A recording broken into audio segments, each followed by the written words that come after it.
Hello and welcome to Subway NIBFA Today. I'm Barry Green. We're back this week with a shorter National League highlight show than normal. That's due to the recent bad weather. However, we've got goals galore in the League Cup and we'll have the plate quarter final for you as well.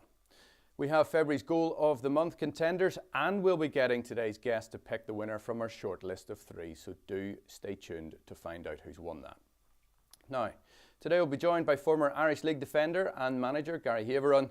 Gary will be giving us his thoughts on our two featured games.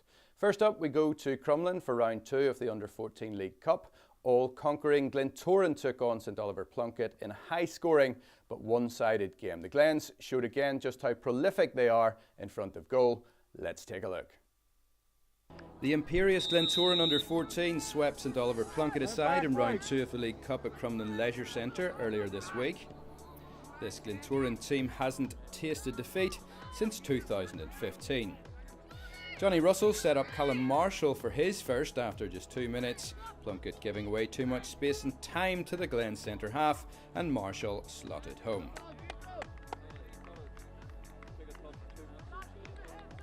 Superb build-up play out of defence brought about a second for Glentoran just 6 minutes later. Aaron Whiteman's ball found Connor Falls, who slid a pass into the path of Marshall once more, and he made it 2-0.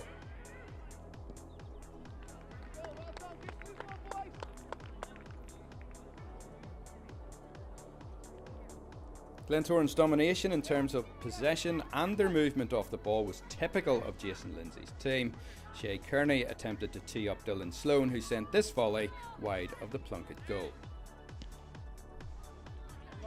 Down at the other end, Plunkett tested Dylan Graham after 13 minutes. Even Duffy's effort, though, was well kept out by the Glens keeper. And again, the Glens built from the back, and an audacious through ball from Charlie Lindsay set up a third. Elliot Wood's finish was scrappy, but his teammates hardly minded.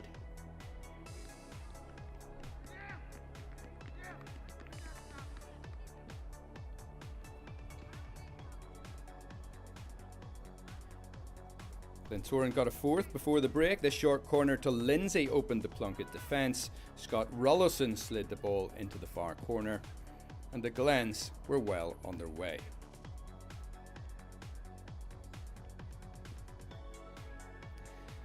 Then, 14 minutes into the second half, Callum Marshall won a penalty brought down by Paul Devlin. He stepped up himself to confidently dispatch his third and Glentoran's fifth goal of the evening.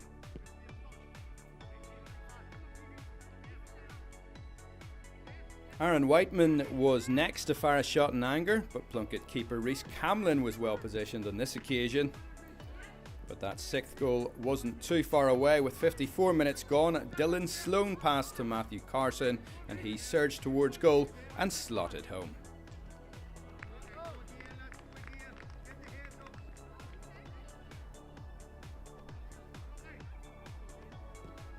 Charlie Lindsay played a key role in Glentoran's seventh. He picked a pass to Connor Falls, who in turn fed Sloan. And Sloan did well to ride Duffy's challenge before sending the ball past Camlin.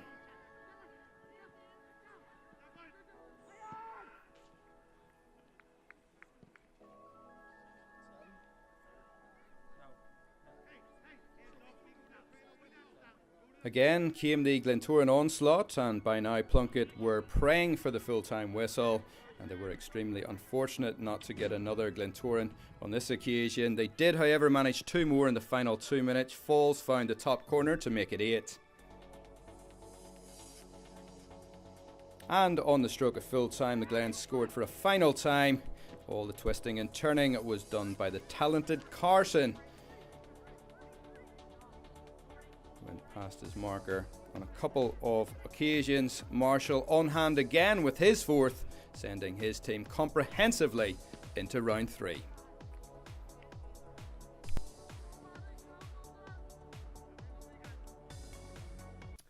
Well, I'm delighted to say I've been joined by Gary Haveron. Gary, thanks for joining us today. Thanks for having me. Thank you. Gary, it's been a few weeks since you departed Glentoran. What have you been up to since then? More recently, I've been away doing my coach education with the pro licence, which I started last May. and we were in Man City there, so we were for a couple of days. So a real eye-opener to how fast and the amount of money that's come into the game more recently. But it was a fantastic experience. So still to keep my foot in and waiting for the next opportunity. Yeah, presumably you are waiting for that opportunity to get back into the technical area, into the dugout. Has that experience at Manchester City, has that given you that drive to do that sooner rather than later?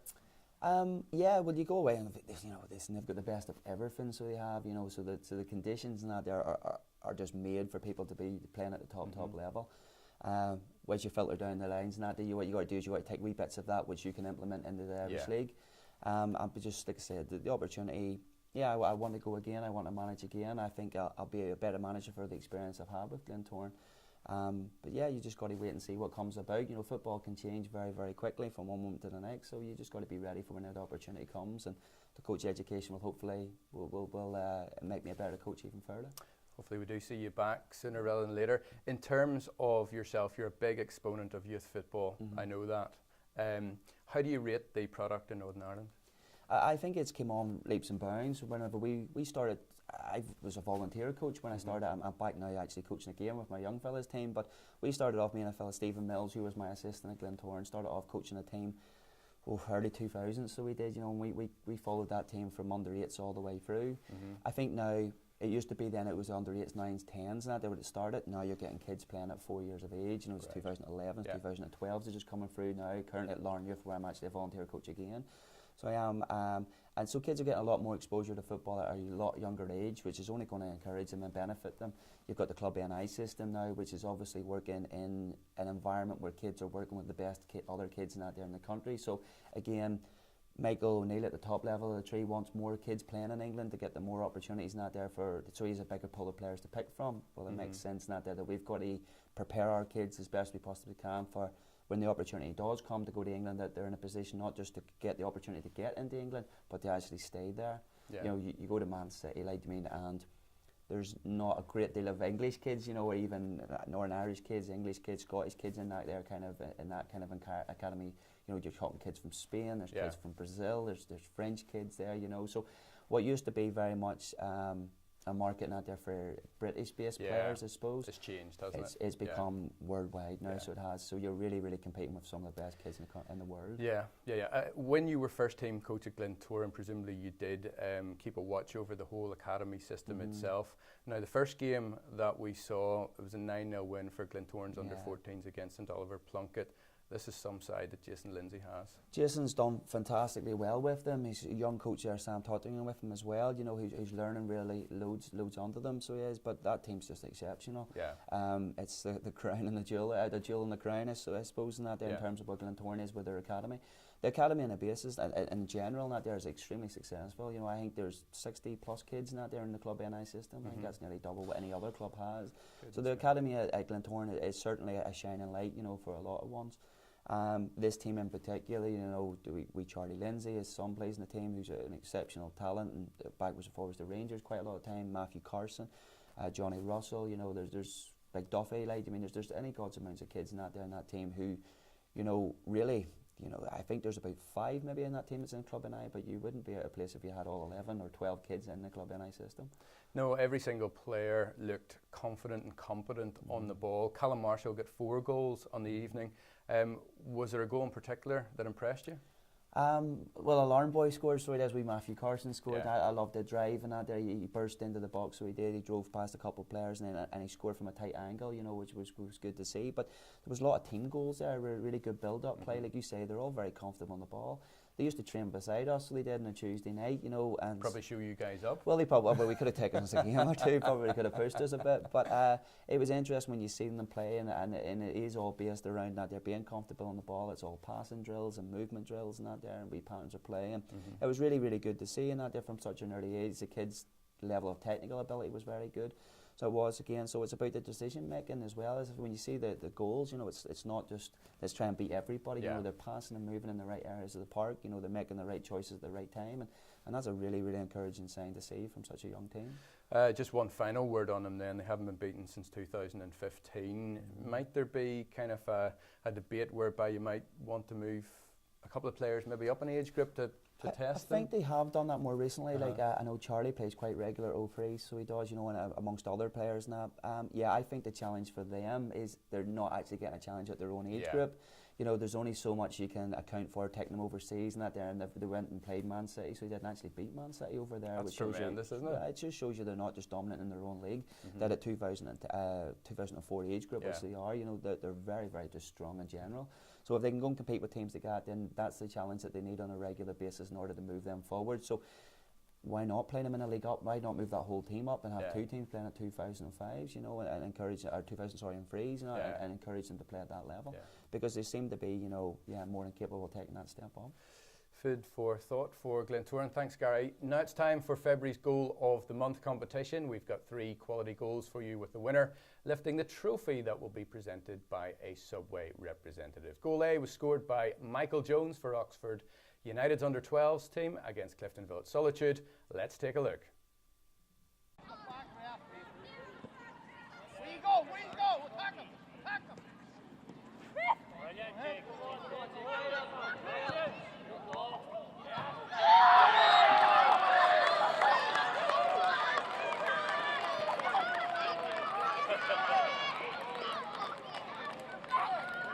Gary, we saw Giroud do that when he played for Arsenal. Mkhitaryan, when he was at United, did something similar, and it takes some confidence to do what young Michael Jones did. Yeah, absolutely. But again, isn't that great that they've actually seen these guys do it on TV, and they've been to even have the audacity to try something like that? It's fantastic.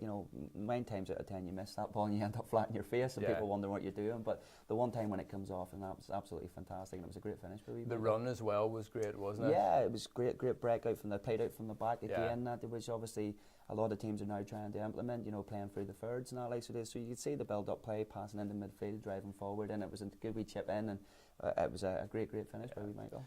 Good finish. Now Goal B from Lurgan Town's under-12s against Cliftonville B. This time the scorer was Chris Heasley.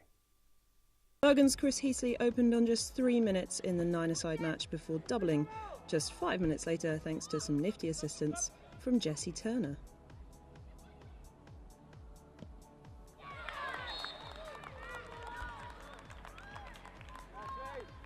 Gary, some strike that from young Chris Heasley. Yeah, it was good build-up play too. They built it up from the back, and there was 4 different players touched the ball before it ended up in the back of the net. So it was a good team goal, but really, really good finish, because the wee chip up and that there, he kept doing well to go over the top off and keep the ball down, and he drilled it into the bottom corner. It was a super finish. Good goal, little chance for the goalkeeper. Goal C was scored by Adam Carroll for Linfield's under-18 side in their resounding cup win over Ards at the Dub. Let's take a look at this one. Lewis Quinn seized upon a slack back pass in defence to set up Adam Carroll, who finished in style to ensure it's Linfield who go into the semi-finals. Full time from the Dub. It finished Ards 0, Linfield 5. A tidy finish then to end that move off, Gary. Yeah, it's funny, because when we were watching Man City train, they were doing a wee passing and moving drill, and it finished with a shot. The amount of kids that finished the exact same way, getting up and down really quickly, it's a great skill on its own, like it is. So I really liked that finish. Like, it was showed a lot of composure in front of goal. As a defender, I'm sure you had that in your locker. No, I was trying to keep them out of the back of the net rather than put them in, But yeah, it is, that's a fantastic free, really, really good finishes. Yeah, like, very good. Well, you've seen all 3 now. Which one have you opted for the Subway February Goal of the Month? You can't look past young Michael Jones's finish. The first one for Oxford, it was a great finish. So it was. He deserves all the credit for that one. So I think that would be the Goal of the Month for me. Great. Thanks very much, Gary. Congratulations then to Michael Jones and that brilliant goal. Subway representatives will be out to present you with your Goal of the Month award in the next week or so. So well done again. Now we have our halftime team talk, where we talk hints and tips to improve your game with our expert. Gary, you're in the hot seat today. You've obviously played the game. You've managed in the game. And you also have a young fella trying to make it through the ranks as well. So I know it's quite a wide question. It's a big game, football. There's lots of kind of areas and aspects to the game. But if you were giving a young player hints and tips, what would you say for him or her to take on board? I think you got to practice. There's no shortcut to success. All the players that play at the very, very highest level of game are obsessive of how they practice, and how they go about their training. never waste a session, always turn up and try to improve. You know, if you've got the opportunity, the hard part is, as I was always told as a young fella, the motivation to be there. You know, if you want to be there, then get something out of the session, and thereby be it little bits and pieces of information. You got to love the game, you know, you got to enjoy it first and foremost. You know, that's what we encourage now with my young lad Alfie, who's just starting out now. He's only 8, but he's already been playing for 4 years. You know, I didn't start playing football till I was maybe 9 or 10. Yeah, it's a big head start. Well, you know, he's going to have like six years nearly on me before he's even, you know, before he even breaks into school teams and stuff like this here. So, it used to be that was the way in it there, but now the opportunities are so much better, like for kids from an early doors, like. Yeah, so I think in that there, just take every opportunity that's going. You know, listen to your coaches, take on board what they're trying to give you advice. You know, you got to remember these guys a lot of guys are volunteer coaches giving up their time to come down and work with you.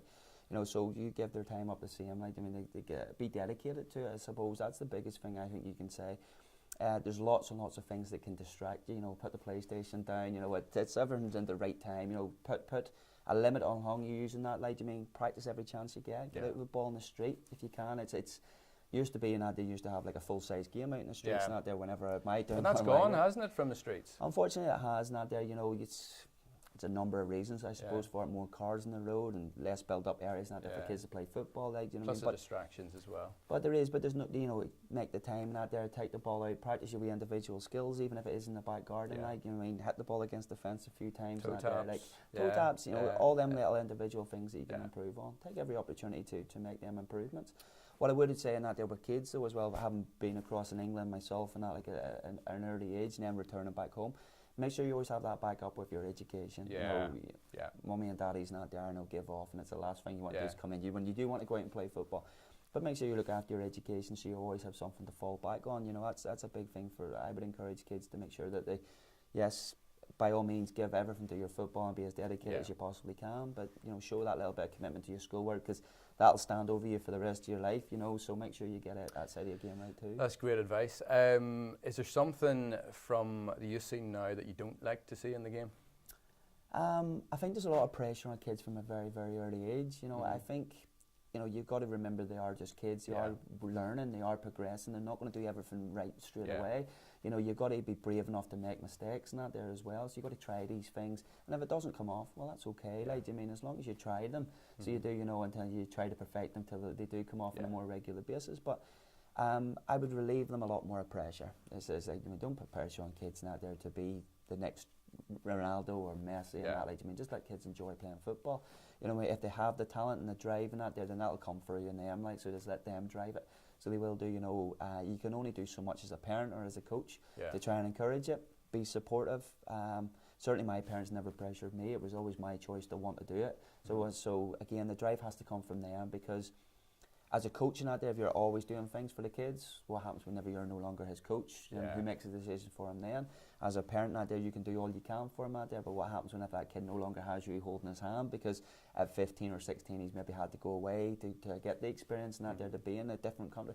How does he cope then whenever he doesn't actually have you there? So that's a big thing for the kid.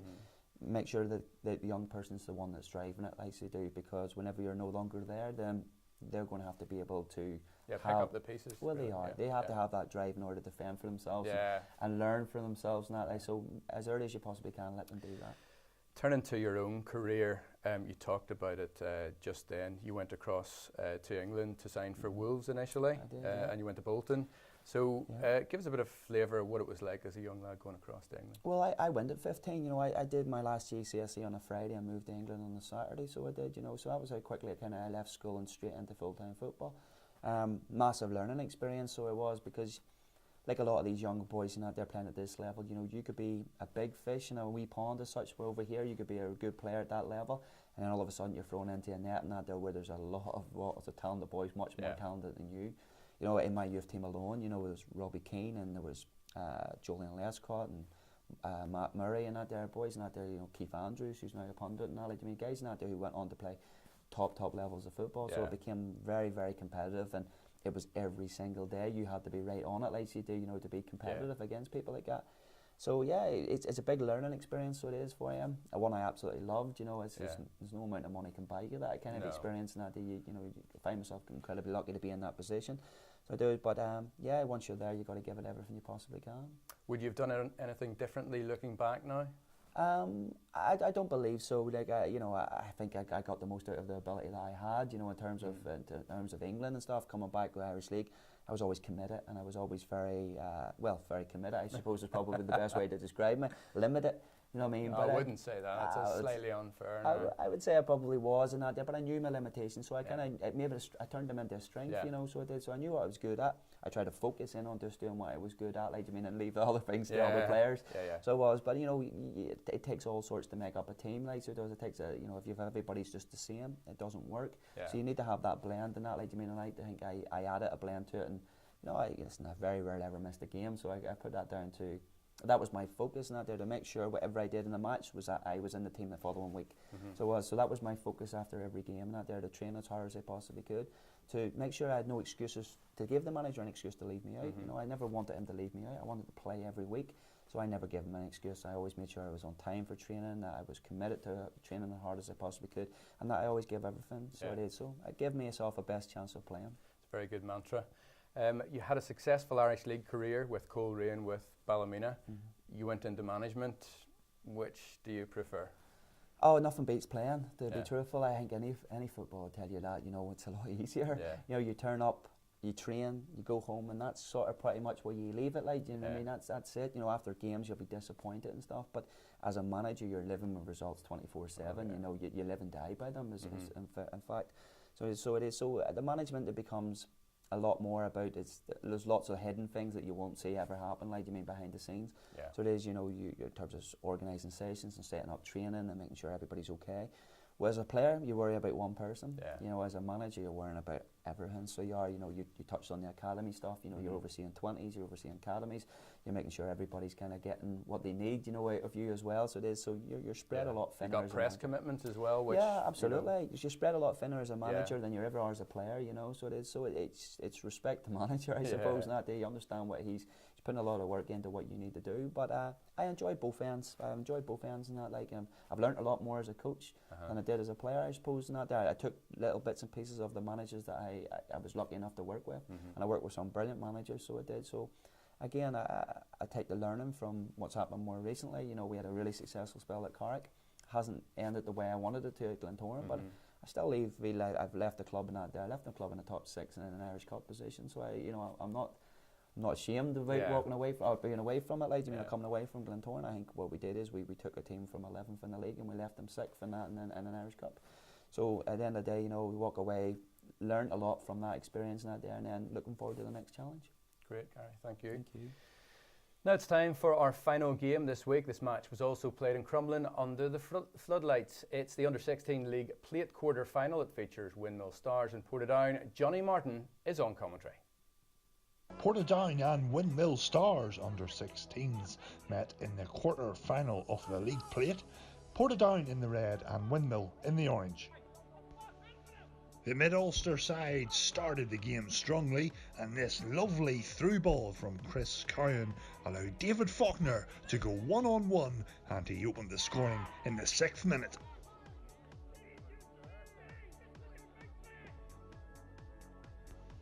Boosted by that early goal, Portadown were playing with confidence and were attacking down the left wing. This cross was cleared by the Windmill defence on this occasion.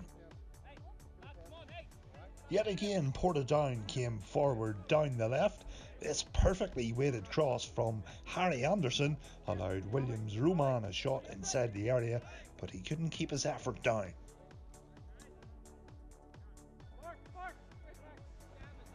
Portadown then tested Enrico Scapitici in the Windmill goal, who fumbled the free kick, but the referee spotted an offside.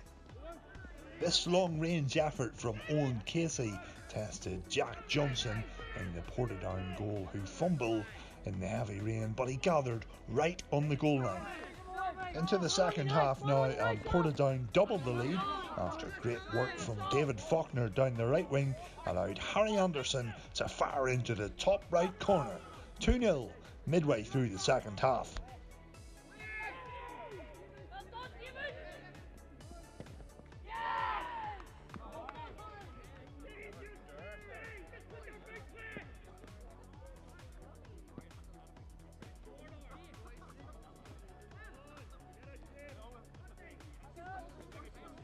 2-0 soon became 3-0 when Harry Anderson scored his second of the night after he latched onto a long-range free kick.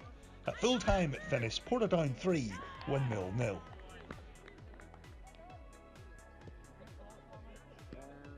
So Gary, a good win there for Portadown, who moved safely into the semi-finals. Yeah, no, it looked like a comfortable enough result for them. Particularly impressed with David Faulkner. You know, he not only did he take the first goal really well, but he showed the tenacity as a striker. I think a lot of strikers now, they're falling into two models. Like, you know, I feel, you know, you get the ones who just want to stand inside the 18-yard box and be there for the glory. But he's showing the other side of his game too, showing that tenacity to win the ball back and then create the chance now there for Big Harry with a really neat finish there at the front post. And he took his two goals really, really well, so it was two great finishes. Yeah, what particularly impressed me about the opening goal was the movement from Faulkner. It was brilliant, and the ball from Chris Cowan as well, both excellent. Yeah, it is, and like I said, it seems to be, you know, the kids want to get their head up and play them passes a lot more now, and that's credit to the coaching that they're getting, that they can see the pass not there, the movement, you know, because these things don't happen by chance. You know, you can have really talented players, but for me it looked like they've worked on that. They're about the movement they make whenever midfielders burst them forward. And again, it was great touch by Harry Anderson. It was a great touch. Balls came over his shoulder. They're tricky ones because you got to pick up the flight of the ball. Your keeper's coming out at you, so to take a close touch for his second goal, and the finish was really neat and tidy. Yeah, he just nudged it into the corner. Yeah, it's the best kind. Great, Gary. That's it from us for this week. Thanks, Gary, for joining us. Hope you enjoyed today. Absolutely. No, thanks for having me. Great, thank you. Thanks also to you for tuning in. We'll see you again in a fortnight with another studio guest poised to add their expertise. This week, Soccer AM and various other worldwide sporting entities shared the scorpion kick goal from Michael Jones. It's now been seen by hundreds of thousands of people. Please do help us to continue to spread the success of youth football here in Northern Ireland by sharing our content throughout social media. Finally, you can drop us a message on Facebook or Twitter via the NIBFA or Exporte pages. Join us again in a fortnight for more from NIBFA and Subway. See you then.